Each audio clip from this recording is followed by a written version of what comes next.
Me and our helper Darren were on a job. Dale stayed back at the office to go ahead and get this mounted on the trailer and plumbed into the tanks. The job that we were just now on, I will be putting out a video on that one because the whole driveway was full of oil stains. It was terrible. We used hotter than hell to actually get it to clean up. It lightened up, as everybody knows. It's damn near impossible to get oil completely out of concrete after it's been sitting for a while at least. But we definitely were able to lighten it up. And that job came from Google. And if you would like to grow your business to $100,000 a year, go check out the 100K blueprint. It'll be the first link in the comment section and the description. We got this pump in the other day. As y'all saw in the previous video that I posted. This is the brand new P40 that was released at the beginning of this year. Come with a one-piece manifold to prevent leaks, further prevent leaks. We don't know exactly how long it's going to prevent leaks for, but it did upgrade to the one-piece manifold. You have the ability to add a pressure gauge now to it, and you have the pressure knob over here to turn your pressure up and down. We did go ahead and install our Pro Mix XL poly blocks on this one. See them new stickers we just got in the other day? Looking clean, man. What do you think about it? It's good, man. It's nice. Yeah, then they added the suction side.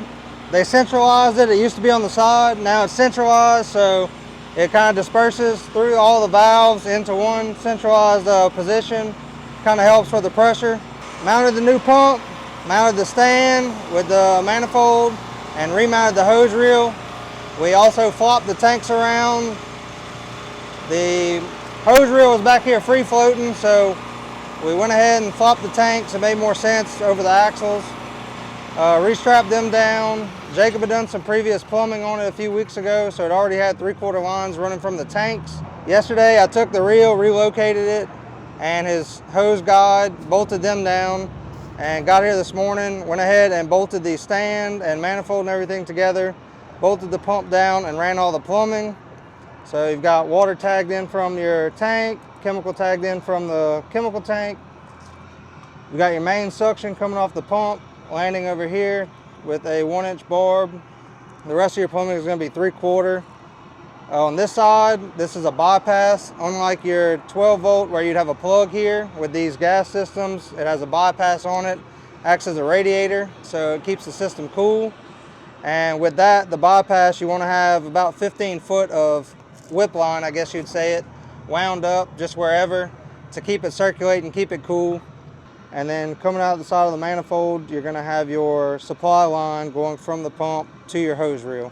I'll show you over here on the AR45. It's the exact same thing. Just doesn't look as cool because our hoses aren't blue, but this is where that plug would go. Same thing with the AR45. If you are plumbing in one of those, still want to have some extra hose wound up like we do right here, about 15 foot like Kel said. So say AR45 manifold. On the P40s, it did come with the one-piece manifold as we just showed. This one has two manifolds. It has an inlet and an outlet manifold. So there's a lot more pieces that can crack and go wrong on this pump than there is on that pump over there, due to the fact that there's like 6 pieces on each manifold for the AR45. You got these poly heads that crack all the time and go out. There's 3 of those. There's one here, one on the other side, and one on the bottom side of the pump. And so all of that can go wrong on this pump, and it does all the time on us. We stay working on it because of those poly fittings. They are cheap, so that is a plus of having an AR45 over a 12 volt for sure. But it's definitely going to be beneficial to have just this single piece to worry about whenever it comes to things leaking. I'm not gonna lie, these things look crazy. But when I tell you you can walk sideways with that sucker and still have it coming off the reel, now that is nice. And that is crazy. I was like, this things are garbage. You can walk anywhere you want.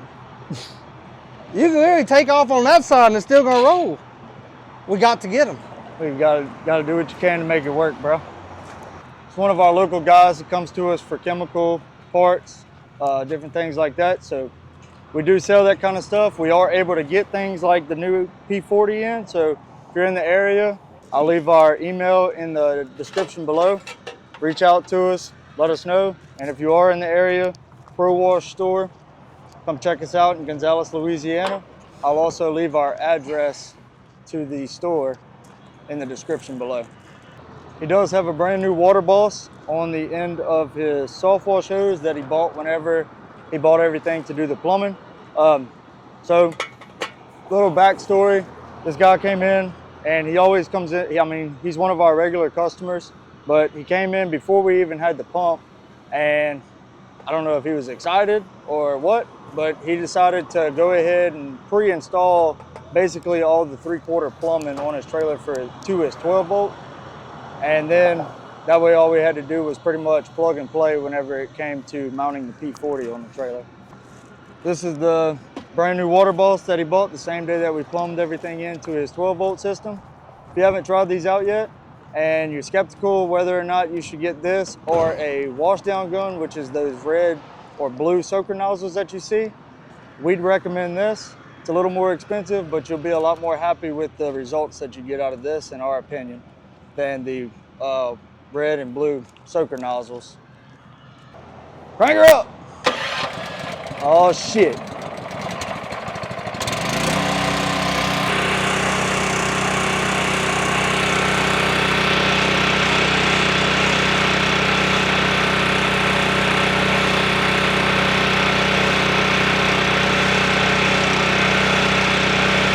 Put that one off?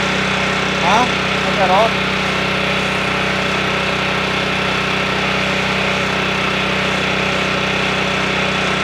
I think it's going.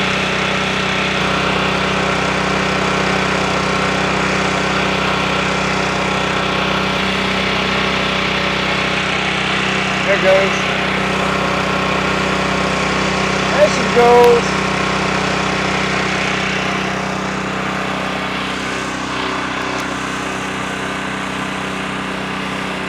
So, just like any other pump,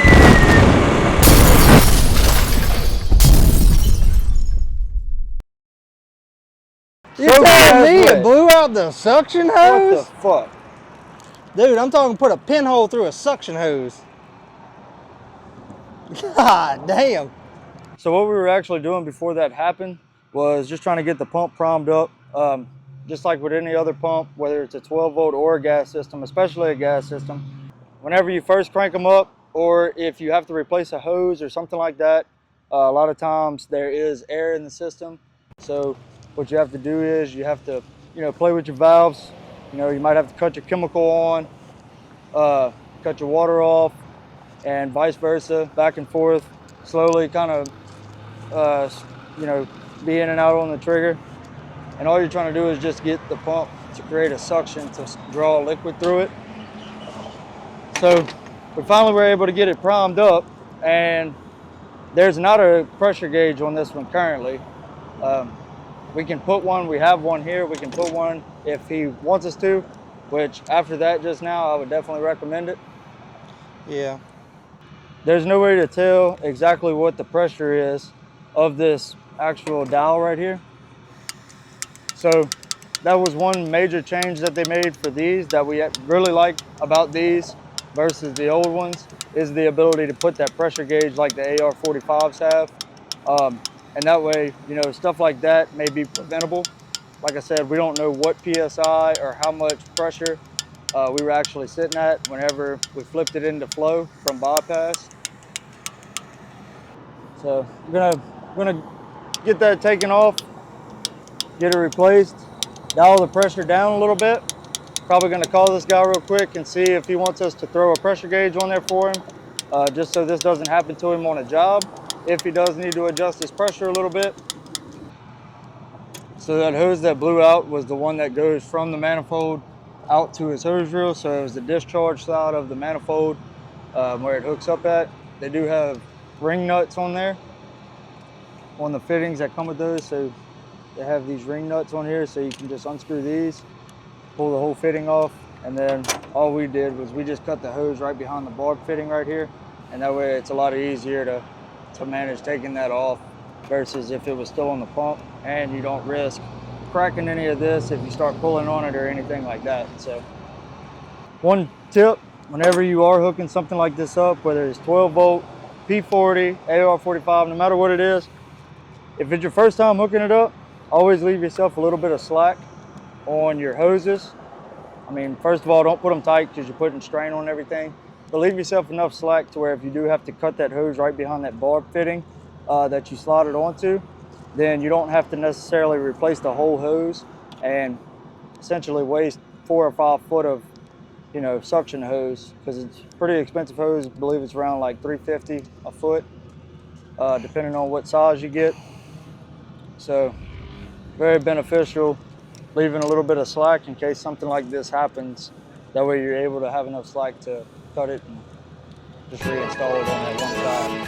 That's what got it floating.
All that air out of there as well. That way whenever you flip it into flow, you don't have a bubble somewhere that's keeping the liquid from flowing due to a bypass issue.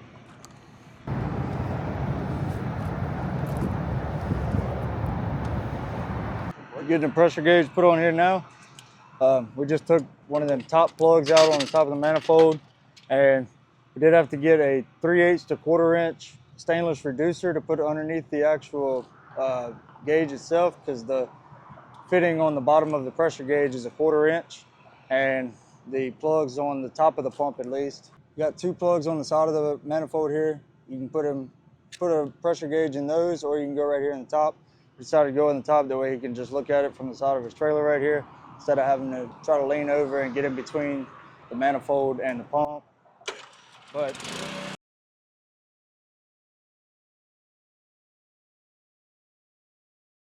so we got it dialed in. Kale adjusted the pressure. Kale, what'd you adjust the pressure to? Got the on the trigger at 100 psi, and off the trigger is around 200. About green and yellow line fluctuating. So that's running. It's definitely running good. So whenever you're off the trigger of your gun, you want to watch and see what that needle shoots up to, because whenever you pull the trigger on your gun, it's going to drop back down to operating pressure. And we like to keep our AR45 running around between 100 to 125 psi on this pressure gauge. And whenever we're off the trigger, we keep it pretty much on the green and yellow line, where the yellow meets the green at. It's right above 200 psi. That's where we like to run ours at. It's a safe operating pressure. We don't really have any issues blowing hoses or anything like that, unless they get worn out. So that's what we recommend keeping your PSI at if you are running one of these, or a regular AR45 or the old P40. Even though you can't really tell what the pressure's at if you are running the old P40. That is the main reason why we decided to go with the AR45 whenever we did switch from a 12 volt to a gas system, just because we knew the issues that would come if we weren't able to actually tell what PSI we were operating at. I know the new P40 is nice. It has the one-piece manifold. We definitely want to upgrade to it, but I'm not bad-mouthing the AR45 by no means because of replacing poly parts. The actual poly parts that make up both of these manifolds, like I was saying earlier, and the heads right here on the other side over here, and then on the bottom of the actual 2 manifolds and on the bottom of the pump. So that's the only issues we've ever really ran into with the AR45s. They are cheap parts to get. You can get each manifold piece for around $8 or $9 most of the time, and the heads are, I believe, around $30 to $35, somewhere in that price range. So you can pretty much replace both of these full manifolds, which have 6 pieces each, and all 3 heads for damn near the same price as one Delavan 7-gallon a minute pump. So that is one thing that we love about running these AR45s versus 12 volt, because if a 12 volt shits out on you, then you're stuck on a job and you got to go spend another 300 or so bucks on a new pump. If it's not a relay issue or something like that, if the pump's completely shot. Most of the time, whenever you are running these gas systems, you are able to at least finish the job. Not saying it's going to be fun finishing the job. It depends on how severe the leak is. We've always been able to pretty much finish every job that we've inquired a leak on our AR45. So that is a positive about these gas systems versus the 12 volt systems. It is going to be a major difference to him whenever it comes to actually being on a job. The amount of time he's going to save whenever it comes to pre-treating or post-treating concrete or soaking down the side of a house or anything like that. And if you're just rinsing vinyl or hardy plank or something like that, you can absolutely do an entire job with just this pump right here. You can, set your mix to around a 1 or 2%, run around the entire house with chemical, and then cut your chemical off, rinse your pump out real good, and then basically backtrack with just water and go back and rinse the entire house. So that is a plus whenever it does come to these. So we like it. New P40, electric start, brand new manifold sticker on the poly block over here from the Pro Wash store, Pro Mix XL. These are custom made. We did create these and have somebody make them. So if you're in the area, come check them out. Gonzales, Louisiana. I'll leave it in the description. And until next time, my name is Jacob. And as always, y'all stay happy, humble, and money hungry.